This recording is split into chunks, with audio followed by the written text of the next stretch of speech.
وہ حاتم طائی سے کسی نے کہا تھا کبھی اپنے سے بڑا سخی بھی دیکھا ہے؟ اس نے کہا دیکھا ہے۔ وہ کیسے؟ کہنے لگے میں نے ایک دن سارے شہر کی دعوت پکائی تھی، تو میں نے کہا دیکھوں ذرا سارے لوگ آ گئے کہ کوئی رہ گیا ہے، تو میں چہرے پہ نقاب ڈال کے گیا تو ایک بوڑھا آدمی جنگل میں لکڑیاں کاٹ رہا تھا، تو میں نے اسے کہا بزرگوں آپ کو دعوت نہیں ملی آج؟ حاتم طائی کے ہاں دعوت تھی۔ تو کہنے لگا ملی تھی، تو گئے کیوں نہیں؟ تو حاتم کہتے ہیں مجھے کہنے لگا مجھے نا اپنے ہاتھوں کی کمائی کا چسکا لگ گیا ہے، اور نبی پاک علیہ السلام فرماتے ہیں سب سے بہترین کمائی وہ ہے جو بندہ اپنے دو ہاتھوں سے کر کے کھاتا ہے۔ مجھے اپنے ہاتھوں کی کمائی کا چسکا لگ گیا ہے۔ حاتم کہتے ہیں میں بڑا پریشان ہوا کہ کمال ہو گئی یار، مزدور ہو کر دعوت اتنی قیمتی اور یہ گیا نہیں۔ کہتے ہیں میں گھوڑے پہ بیٹھ کے واپس آنے لگا تو پیچھے سے مجھے آواز دی، کہنے لگا یہ 3 دینار میرے بھی لے جانا اور وہاں جو لنگر پکا رہا اسے دے دینا، حاتم طائی کو تو ضرورت نہیں، بڑے بڑے اچھے لوگوں نے دعوت پہ آنا ہے، چلو تھوڑا حصہ میرا بھی پڑ جائے گا۔ تو حاتم کہتے ہیں میں گھوڑے سے گر گیا نیچے اور میں نے کہا ادھر آ تیرے ہاتھ چوموں، میں حاتم طائی ہوں، میں تو امیر ہو کے سخی ہوں، تو غریب ہو کے بڑا سخی ہے۔ آج بعض لوگ ایسے ہیں، بعض گروہ ایسے ہیں، بعض شعبہ ہے زندگی سے تعلق رکھنے والے لوگ ایسے ہیں جس کے بارے میں لوگوں کا خیال ہے کہ جی آیا تو مجھے مفتی دینا پڑے گا، شاید یہ بندہ آیا تو مجھے بالکل پیسے نہیں دے گا۔ اعلیٰ حضرت بریلوی رحمۃ اللہ علیہ دکاندار کے پاس گئے سرسوں کا تیل لینے، تو آپ نے اسے بوتل تھمائی، کہا یہ تیل بھر دو، تو اس نے بوتل میں تیل بھرا تو فرمایا کتنے پیسے؟ کہنے لگا ویسے تو 5 آنے کی ہے، آپ ہمارے عالم ہیں، آپ 3 آنے دے دیں۔ تو فاضل بریلوی نے پورے ہی 5 دیے، فرمایا تو پورے رکھ، میں اپنا علم 2 آنے کا نہیں بیچا کرتا۔ کرو مدح اہل دول رضا، پڑے اس بلا میں میری بلا، میں گدا ہوں اپنے کریم کا، میرا دین پارائے نہ نہیں، میرے عزیز خودداری، وقار، عزت نفس۔ اللہ کریم نے فرمایا افحسبتم انما خلقناکم عبثا وانکم الینا لا ترجعون۔ یہ آیت کے ذرا ترجمے کا انداز دیکھیے گا، یہ تیور دیکھیے قرآن مجید کی آیت کی، افحسبتم انما خلقناکم عبثا، یہ تیور دیکھنا۔ فرمایا کیا تم گمان کرتے ہو کہ ہم نے تمہیں بیکار پیدا کیا ہے؟ اوئے ہوئے، اللہ کرے آپ کو مزہ آئے، وہ لطف دیکھو قرآن مجید کا انداز تکلم دیکھو ذرا۔ کیا تم گمان کرتے ہو ہم نے تمہیں بیکار بنایا ہے؟ وَأَنَّكُمْ إِلَيْنَا لَا تُرْجَعُونَ، اور کیا تم سمجھتے ہو تمہیں لوٹ کر ہماری طرف آنا نہیں؟ یہ خطاب جس سے بھی ہے، صوفیاء کہتے ہیں مچل جانے والی آیت ہے، مچل جانے والی آیت ہے۔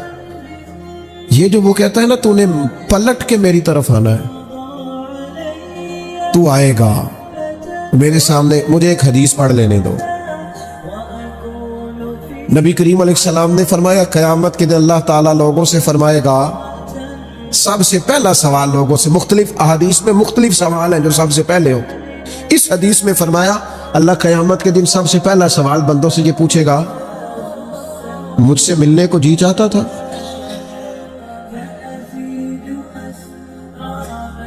میرے تے لنگ کئی مہینے تے برس گئے، تے تیری دید نو دیدے ترس گئے، مجھ سے ملنے کو جی چاہتا تھا؟ میں آپ کو بات عرض کروں، مزہ نہیں آ جائے گا رب رسول کو دکھڑے سنانے کا، لطف نہیں آ جائے گا ان کی بارگاہ میں بیٹھ کے حال دل عرض کرنے کا؟ کیا منظر ہوگا، کیا رنگ ہوگا، کیا انداز ہوگا، خدا خود میر مجلس بود۔ کریم فرماتے رب بندوں سے فرمائے گا مجھ سے ملنے کو جی چاہتا تھا؟ عرض کریں گے مالک بڑا ہی چاہتا تھا۔ اب وہ کریم ہے نا، دریائے رحمت جوش پہ ہے، تو حضور فرماتے ہیں دوسرا سوال رب فرمائے گا یہ تمہارا مجھ سے ملنے کو کیوں جی چاہتا تھا؟ یہ کیوں جی چاہتا تھا بھلا مجھ سے ملنے کو؟ یہ انداز دیکھیے۔ تو حضور فرماتے ہیں بندے عرض کریں کہ مالک اس لیے جی چاہتا تھا کہ تو بڑا ہی کریم ہے، بڑا مہربان ہے، بڑا ستار ہے، تو بڑا غفار ہے، تو بڑا معاف کرنے والا ہے، تو بڑا عطا کرنے والا، تو اپنے بندوں سے بڑا پیار کرنے والا،